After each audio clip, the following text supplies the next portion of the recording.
good to see you.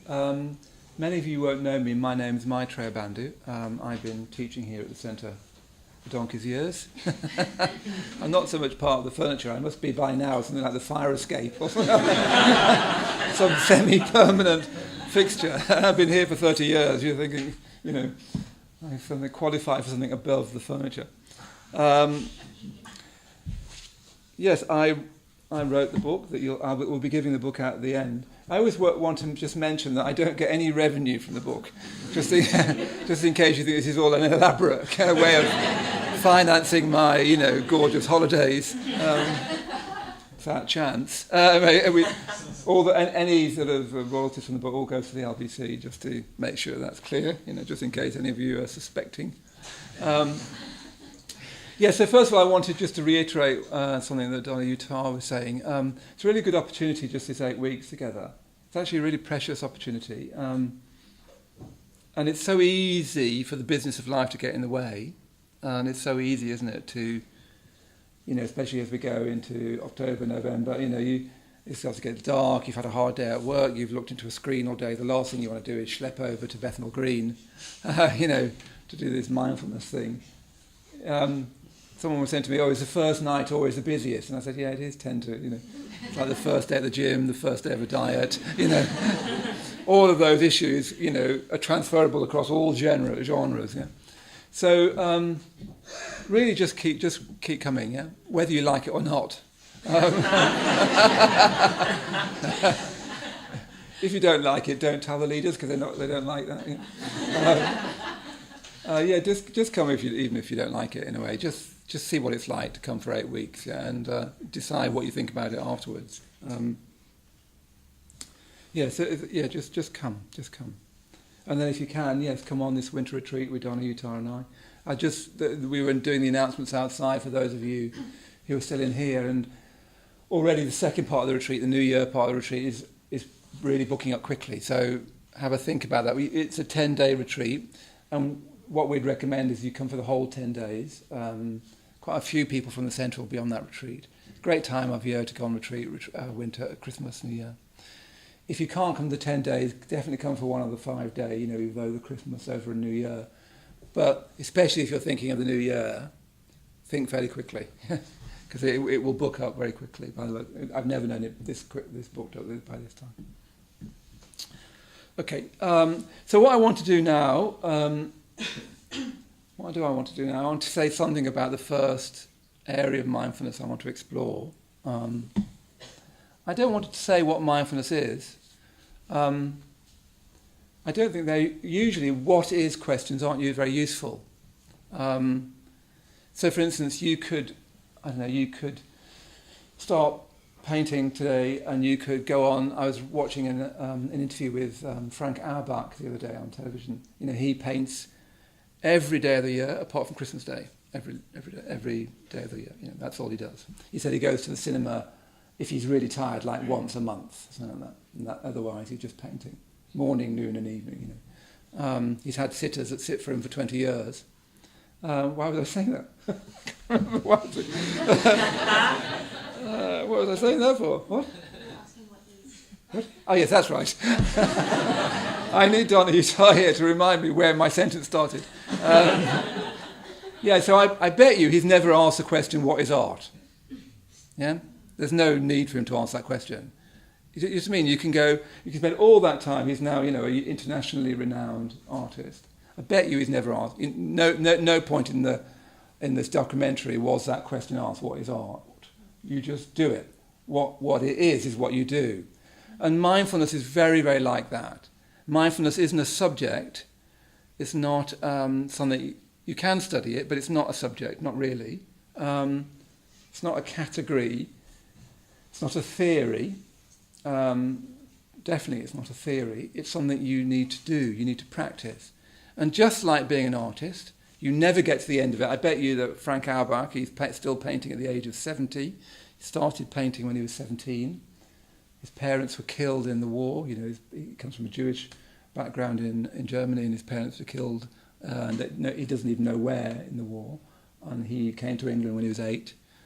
Terrible, incredible thing. He just painted every day since he was 17.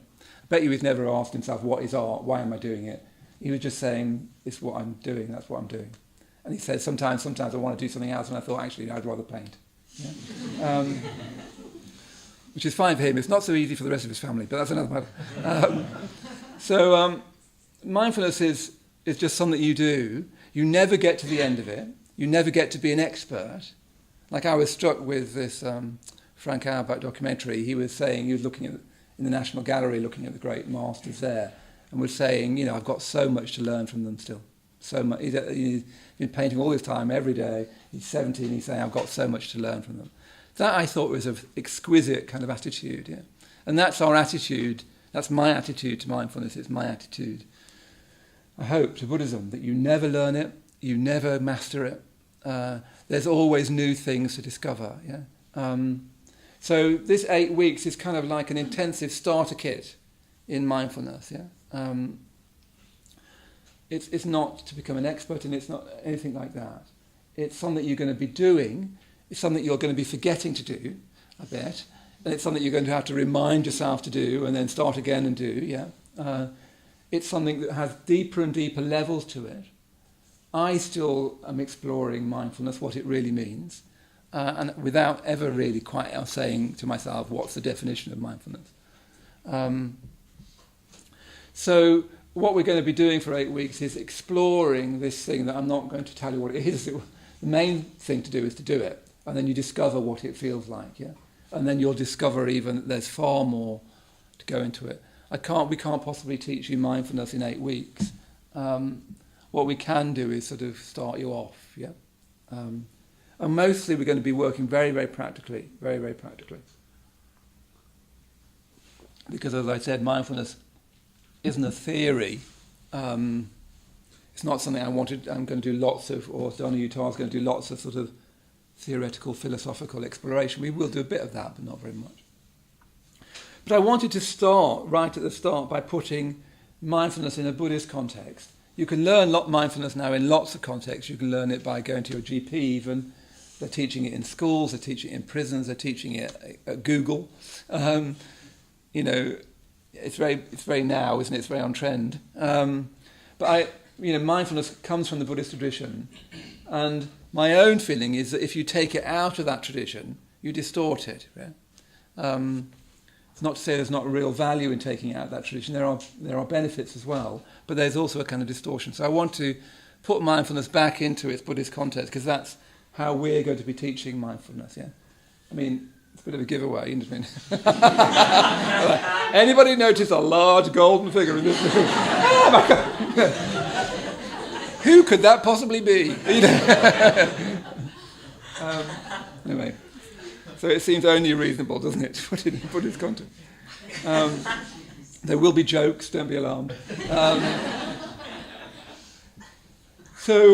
One way of talking about Buddhism is, and it's only, don't take this too literally, because any way of talking about Buddhism has got pros and cons, and never mind that. Anyway, don't take it too literally. But a traditional way of talking about Buddhism, which is really another way of talking about life, is that you've got two great aspects to life. Yeah, and when we say life, we don't mean some sort of abstraction. We mean this experience of ours, don't we? We have these large words like life. What am I doing with my life? As soon as you ask questions like that, it's just really worrying, because life is a massive abstraction. And whatever you're doing, it doesn't somehow qualify as your life, does it? If you said, what am I doing today? I can answer that. But what am I doing with my life? It's a massive kind of abstraction, really. Often what we do is we frighten ourselves with abstractions, like, how can I be happy? Happy is a huge abstraction. And you'll never feel you've got there, because you never live up to universal abstractions. They're always bigger than you, aren't they? And however happy you are, you won't feel happy, or my life, and so on. I've been noticing this. I've been talking to friends, and again noticing that we frighten ourselves with abstractions. What am I doing with my life? Why am I not happy? They're actually just abstractions that frighten you. You'll never get to that place, because they're abstractions. Yeah? You'll never feel that you're doing something with your life, because it's too big. Yeah? You just have to decide what to do now, and then now, and now, and now. What do you need to do next? Yeah, not what you need to do with your life. That's too big. And for me, a lot of it's already over. Frankly. Still. Anyway. Hopefully not too much of it's already over, but quite a bit of it's over. So Buddhism talks of two great aspects of life, which is really, as I say, that word means your experience. Yeah, this strange human experience of being alive, that's inchoate, mysterious to yourself, that includes dreaming, thinking, remembering, acting, fantasizing, doing stuff, being too busy, and in my case, answering lots of emails. When we say life, we mean what's going on in your experience. Yeah, there isn't anything else that you can know outside your experience, and the quality of your experience is the quality of your life. Yeah, whatever else happens, if your experience is unhappy, it'll make your life unhappy. Yeah, your mind. Yeah. So there's two great ways that the Buddhism has talked about it: is samsara and nirvana. Those are the traditional Sanskrit words, samsara and nirvana. Samsara apparently has now become a name of a perfume, and Nirvana is a pop group. But it's like older than that. This is like where the word comes from. Okay, just to be really clear. So that's what Buddhism has always stressed, that there is a samsara to your experience, and there's a possibility, at least, of nirvana to your experience. And this figure, the golden figure of the Buddha, represents what you could call the nirvanic trend of experience. Yeah, we've got a samsaric trend of experience, and we've got a nirvanic trend of experience. Yeah? So it's sometimes lovely to have a bit of a story about this. So there's a famous Zen story. They cast it in terms of heaven and hell, actually. They use that language for the samsaric and the nirvanic, heaven and hell. And there's an old story of a great fighter, a warrior, going to see an abbot, and meeting this abbot. This happens very often in Zen stories. Going to see a Zen abbot, great warrior fighter, and he goes to the abbot and says he wants to know the difference between heaven and hell. Yeah. Which what he means is, it's a translation of what's the difference between samsara and nirvana. Yeah? What's the difference in this case between heaven and hell? That's the word they use. And what happens is this abbot, and they're rather given to this, just abuses him. Just says, well, it'd be ridiculous to tell you because you're just a thickhead. Look at you, just all muscle and no brain. Very rude. It would be a waste of my time to explain that to you. You couldn't possibly think about such things. You're a clot. And he just, tells him off more and more and tells him how stupid he is. Until what happens is that the samurai pulls his sword out of his belt, and in the moment to kill the abbot, and the moment he pulls his sword out of his belt, the abbot says, "That's hell." And then he realizes what he's doing, puts his sword back, and the abbot says, "That's heaven." Yeah. Brilliant piece of teaching. That's hell, and that's heaven. Yeah. Simple as that. That's samsara, the samsaric trend to life, and that's the nirvanic trend of life. Yeah. So any Buddhist practice is trying to move from that hellish trend, that samsaric trend, to a nirvanic trend. Yeah. Another way of thinking about it is that the nirvanic trend is to do with value in life. Yeah, value in life. What makes your life feel valuable, meaningful, satisfying, fulfilling? Interesting, that may or may not be the same as pleasurable. Often it's not the same as pleasurable. For instance, just the other day, I had quite a difficult conversation I needed to have with someone that I was, frankly, not very much. Sorry to be so professional. Wasn't very keen to have, but knew I needed to have. It was slightly different, one of those slightly delicate, tricky conversations that I'd been thinking about a lot and a bit nervous about, how I would be in it and whether I'd managed to, say what I needed to say without reacting. So, and it wasn't an unpleasant conversation, but it was one of those ones where it could be unpleasant. Yeah, by the end, I noticed myself, as I left this conversation, which was quite a long conversation, I felt really, really well. I felt that I'd acted honourably. I felt that I was able to say, so what is your concern? I'd able to try to understand, and I had done that genuinely, not mock. And I'd been able to find a way of saying what I was concerned about in a way that could be heard. You know what I mean? In a way that wasn't weighted by my own reactivity or something. I was able to be friendly and warm, but also able to say, but to see, quite serious, to see why I'm concerned about that. Do you see that? That is concerning, yeah. And when I came away from it, I had this lovely feeling of value and, that I'd acted well. You know what I mean? That was all right. That was me living. That was good, I'd said what I needed to say. I didn't polarise. I also didn't pretend there wasn't an issue. That times we all have where you think, oh gosh, I've managed that well. That's good to do that, yeah. So when you start to feel that, you're moving into a nirvanic trend. You know what I mean? Where, that was worthwhile, that was. Now that's very different to, it wasn't particularly pleasurable, it wasn't unpleasant, but it felt fulfilling, satisfying, worthwhile. I felt grown up. I remember when I was at school, the prefects in our school used to wear a suit. Actually, they stopped doing that by the time I was a prefect, but it was a very rubbishy school, don't get me wrong. And I remember thinking that once I wore a suit, I'd kind of be that grown-up person. Do you know that feeling? I'm going to be grown up. That'd be lovely to be grown up. I'll just be grown up and I'll know what I'm doing and I won't be like a horrible mess like I am now. And I remember that day never arose. That day of being grown up kept on sort of disappearing. So when you feel like you're getting into that nirvanic trend, it's when you feel grown up. You feel in charge of your life, not in a controlling way, but you think, gosh, that's what a grown-up character in a book would do, And then when you're acting in a samsaric way, it's that moment when you think, I can't believe I've done it again. Okay. That time when you wake up in the morning, you think, oh no, I can't believe it. Yeah, that's when you've acted in a samsaric way. When you've acted against value, when you've reacted rather than responded, when you've got irritated with someone in a queue that you're a bit slow in front of you, when you've got angry with people that it doesn't help.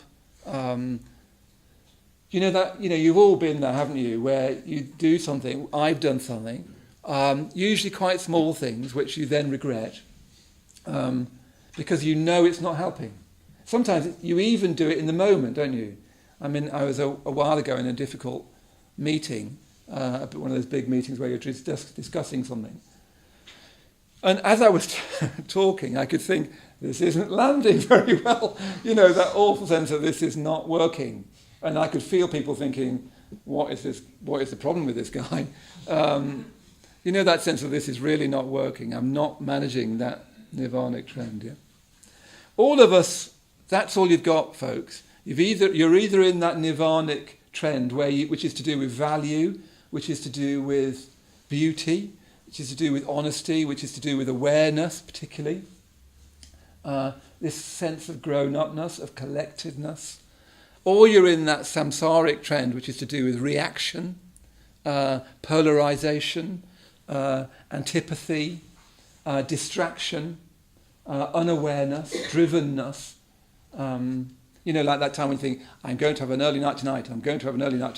You get home, and before, you've done 12 emails and looked at 3 YouTube clips, and you think, oops, I meant to go to bed tonight, It's when you feel driven by your own unaware habits, your instincts, without conscious involvement. Yeah, all of us are in that situation. We're either going along that nirvanic trend of value, beauty, connection, awareness, or we're going along a trend of disconnection, polarization, unawareness, reactivity, rather than creativity, and so on. And we're really driven to do that samsaric trend, aren't we? When I say we, I mean all of us are. there's something in us that wants to react, don't we? We want to, I don't know, get fed up, we want to get anxious, we want to just let off some steam, and we really think it's going to work until we do it and then it doesn't work. And somehow you think, I know it doesn't work. But very, very difficult, isn't it, to sometimes in the moment change track. Yeah. Interestingly, when you get on that nirvanic trend, if you're not careful, you start to think, I am just so good at this. You know, I'm on trend. I'm like so Buddhisty person. You know, you can get rather sort of pleased with yourself, and before you know it, you're straight back on the other track again. You know, particularly becomes a danger when you know you're ordained and you're wearing one of these things. You start to think you're rather a good Buddhisty person, and then suddenly you discover you're not so good as you thought. So when we're teaching mindfulness, that's what we're teaching. We're teaching us how to notice that our mind is running towards samsara, which is usually just translated as the world, by which we mean unawareness, isolation, distraction, broken upness, aversion, polarization, all of those things that create a world, don't they? And golly, we only have to look at the news to see how deep and how terrifying that trend in all of us goes, and all of it goes in like that for all of us. But we human beings, this other trend, sometimes very nascently, where we don't really want to do that. I don't think anybody really wants to do that. Nobody wakes up thinking, what shall I do today? I'm going to get really annoyed with everybody. Or I'm going to really hate myself today, because that'll work. You know, I was going to have a nice time, but I've decided I'll hate myself instead. Nobody really wants to do that. It's just we're driven by kind of all sorts of forces inside ourselves and outside ourselves. We actually want to be, I mean, you don't need to call it a nirvanic trend, it all sounds rather specialised, but we want to be in this trend which is like heaven, you know, which is moving towards heaven, moving towards the good, moving towards the beautiful, moving towards the true, moving towards that lovely sense of being, golly, I'm grown up. Isn't that nice? I'm not just thrown about all the time by whatever happens to happen to me. Golly, I'm grown up now. This is my life and I'm in charge of it. And what a relief that is, yeah? And that grows and grows and grows. And it can grow all the way to being a Buddha. That nirvanic trend becomes eventually, you never fall back from it. What a Buddha is someone who never falls out of that trend, yeah? They're always acting creatively, out of awareness, out of loving kindness, out of connection. They never fall out of that trend back into the samsaric trend. Yeah, we oscillate between the two, and a lot of our time is spent in the samsaric trend. Yeah, massive issue that. It's a huge thing of our heart, our guts, our mind, our bones. It's not a cognitive bit of jiggery-pokery we're trying to do. We're trying to move ourselves, be aware of one trend, trying to learn how to work with that samsaric trend, which all of us know can become destructive, or at least just distractive to the point where we just waste our life. It's never been easier to waste your life. I meet people who are very, very healthy and very positive, but very often they don't do much good. They don't really do anything really valuable with their life. Nowadays, it's never been so easy to waste your life. And in a way, for many of us, that's a real tragedy. There's so much more that we can get out of life. We settle for far too little. Our life could be much, much richer than we realise, like much, much richer than we realise. Usually it's on retreat that you touch how deep life could be. And and every time you touch it on retreat, you think, golly, of course I knew this, but I'd just forgotten it in the business of living. Yeah? So that's basically what we're going to be doing for this 8 weeks. I wanted to try and put it in as simpler context as possible, as fundamental a context as possible. We're trying to move from one trend, which we're all pushed and pulled by, aren't we? It's not just the pushing and pulling from inside us, but from outside us. So many forces at work on us into this other trend, which is so much what we really want. It's what we really need, yeah? Now, if we're going to do that, the first thing we need to do is we need to get our house in order a bit. The first thing we need to do is not be living in a chaos. So the first week of mindfulness is what I've called day-to-day mindfulness. Yeah. So what we're going to be doing each week, we're going to be asking you to read a chapter of the book. In the end of this evening, we're going to be doing a little ritual, and I'm going to ask you to come and take a book from the shrine, and there's a place in the book for you to write in and everything. So I'd like you to read this chapter on day-to-day mindfulness. But what I'm mainly saying in day-to-day mindfulness is that we're trying to practice day-to-day mindfulness so that the small things of life don't stop us doing the big things of life. One of the things that the Buddha says about samsara, which I keep coming back to, is that samsara is endless. Like I was meditating this morning and, my mind was distracted, and I was really noticing how there's always stuff to do, isn't there? There's always stuff to do. Bing, bing, bing, your emails are appearing every moment. There's always stuff to do. It's literally endless. You can have this idea that your to-do list, you'll tick them all off and then just die, But actually your to-do list will stretch into, future lives at this rate. Samsara is endless. There's endless ways in which you can find fault in ordinary experience, endless ways in which there's things to do, yeah. So the first thing we're trying to do with day-to-day mindfulness is try to tidy up our lives, try to simplify our life, yeah. So that the little things of life, I don't know, remembering your keys when you leave home, or remembering the documents for your meeting that you're going to, or whatever it is, those small things in life, don't just keep on causing so much trouble that you can't get on to something more important. You do see this, don't you, where very often it's those small things. The example I gave in the other book was that that thing like tidying your room. It's very interesting, this thing of I live in a room upstairs, and I was writing the other book after, when I was thinking about this, and I was very busy writing, and I was seeing a lot of people, and I kept thinking, I haven't got time to tidy my room. I just haven't got time. I've got too much. I can't possibly rent a room. Actually, it wasn't that bad, but I just thought I hadn't got time. As if tidying my room has become now this massive job. It's not that big. And what I was noticing is that was creating a kind of pressure on me. It was saying to myself, my life is so busy. Poor me, Buddhisty me. I don't even have time to tidy my room. It's as bad as that at the moment. And that was making me feel kind of like it was like that. And then one day I thought, no, why don't we just do a bit? So I did half an hour tidying my room. I thought, that's made a huge difference. All I did is put a few things away. But what struck me was how much a difference that had. We don't notice how much small things affect us. One of the things we're trying to learn in mindfulness is small things have a big effect. And that a lot of our stress in our life aren't to do with what am I doing with my life. It's to do with the fact that I keep forgetting my keys.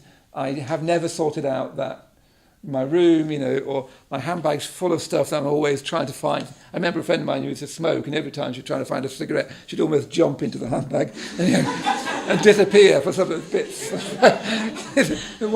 Just sort of accrued a great sack of stuff, And each time she did it, she got sort of annoyed. Every time she tried to find a cigarette, she got annoyed every time by throwing things, What we're all trying to learn is that the small things of life can really cause a lot of stress in life and can get in the way of trying to get to value. And it can be often that causes a samsaric trend in our life. So there's lots more I could say about that, but I want to give us 3 things to do with home practice, and I'm going to get you into just a few of you sitting together, not in the groups anymore, but just a few of you to think about how you're going to do practices in your life. Yeah. So I want to give you 3 things to do. 1 kind of more generic thing to do, and then 2 things that you can actually quite easily talk about whether you've managed to do it next week. Yeah. Because the best way to explain it is to do it. It's interesting. The Buddha himself didn't teach day-to-day mindfulness. Partly, life then was much simpler. You like unimaginably simpler. He would have just assumed that you've got this fixed. But for us nowadays, especially with technology, which is trying to get hold of your attention all the time now, isn't it? That we've never experienced anything like it. We still don't know what it's doing to us. Technology is reaching deep into our mind all the time. You never need to be alone with it. Yeah? It's completely unprecedented. Facebook knows more about each and every one of you, if you're on Facebook, than the most intrusive government in the history. I mean, it knows so much about you. Yeah?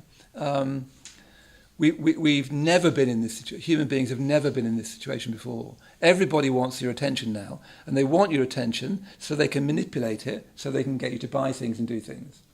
We've got a world out there who, if your attention isn't your attention, somebody else will have it off you. Yeah, everybody wants your attention now. There's a massive market about your attention. So if you don't own your attention, there's a whole world out there who want it, yeah, and who will pay money for it. Yeah.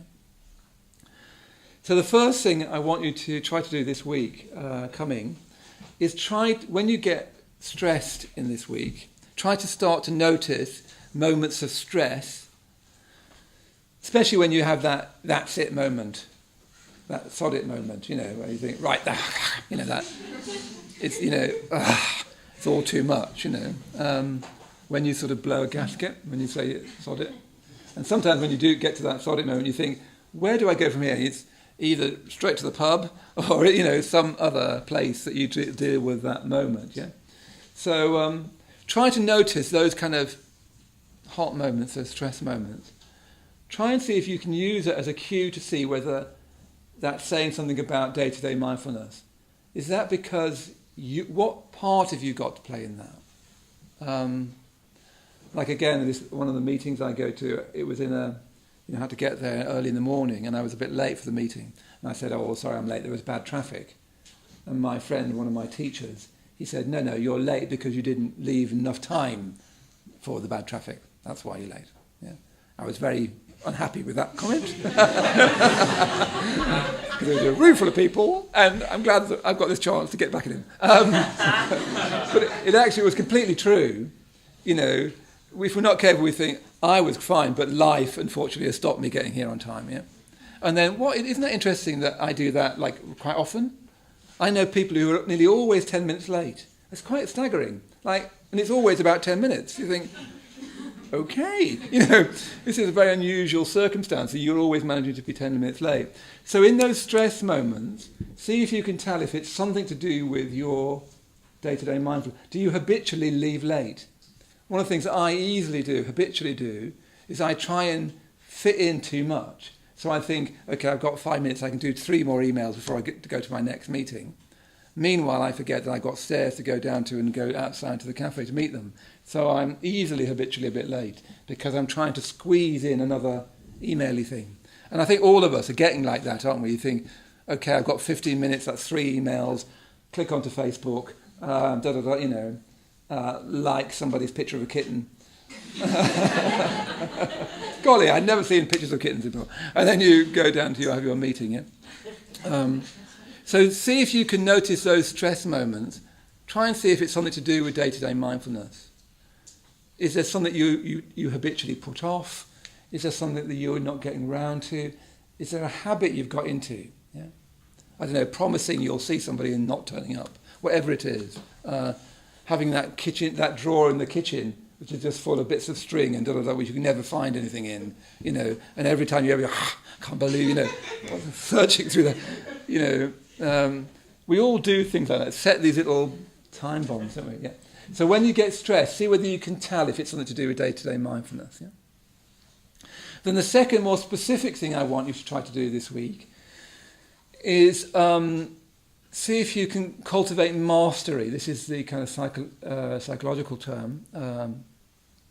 So mastery means, as I say a lot about it in the book, it means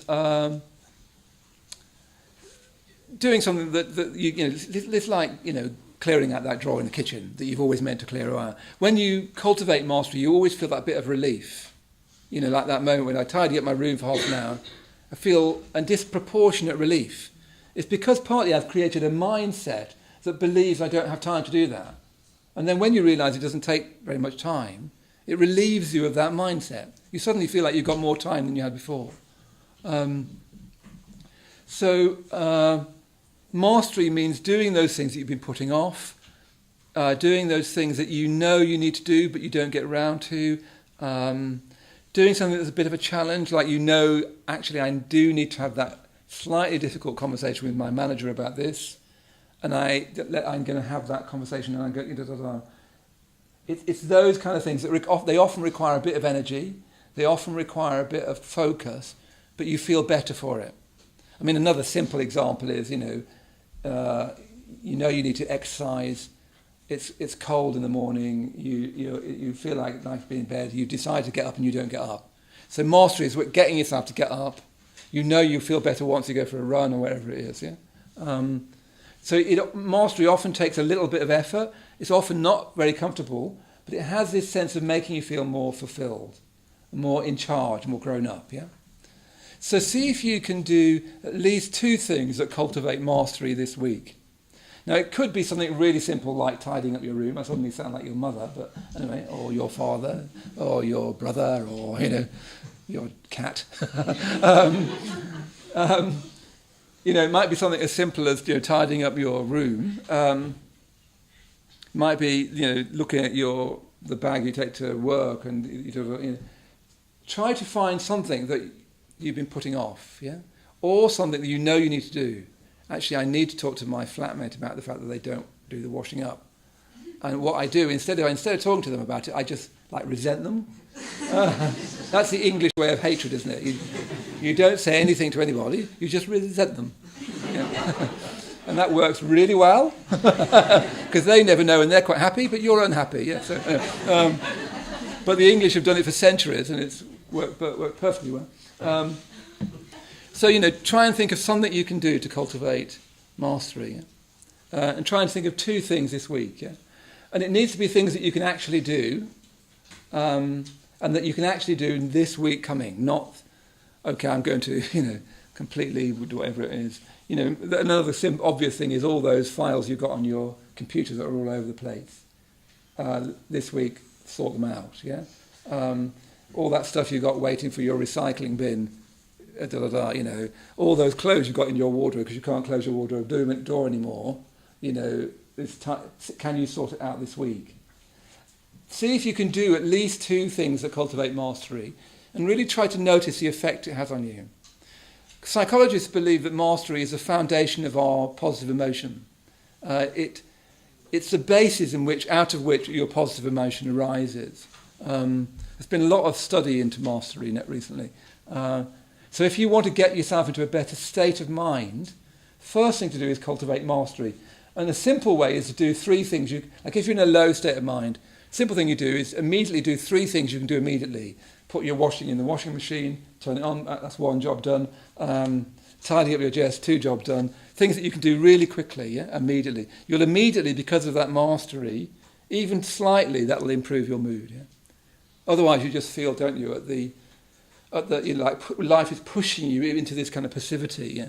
And it all just feels too much. So cultivate 2 things of mastery so that you can come back next week and tell them in your group what you've done and how it felt. Yeah. Okay, the 3rd thing I'd like you to do is reduce input this week. Do something to reduce the amount of input into your life. Yeah, by which I mean, do you tend to eat meals with the television on? Does anyone watch television anymore? Anyway, not really. With Netflix on, that's more contemporary, isn't it? How many screens do you have on your computer? Do you tend to stay up late doing your emails?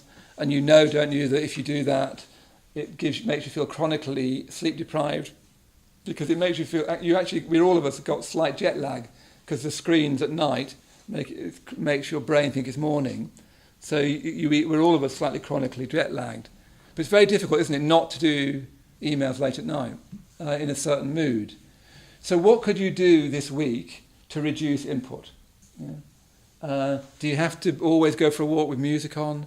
Do you always have to have the television on and music on and try to do your emails, and try and talk to your partner, How about you cut some of those out, yeah? So what could you do this week to reduce input, yeah? Now, I've said much more about this in the book. The reason we're doing these things is not to make you into a goody two-shoes. That's a colloquial term. It's so that we can get on with something much more important. Otherwise, our life is crowded out by the details of our life, really. We never get round to the important things, do we, if we're not careful? And the important things are loving other people, being generous to other people, discovering meaning and value in life, and so on and so forth. Those are the important things.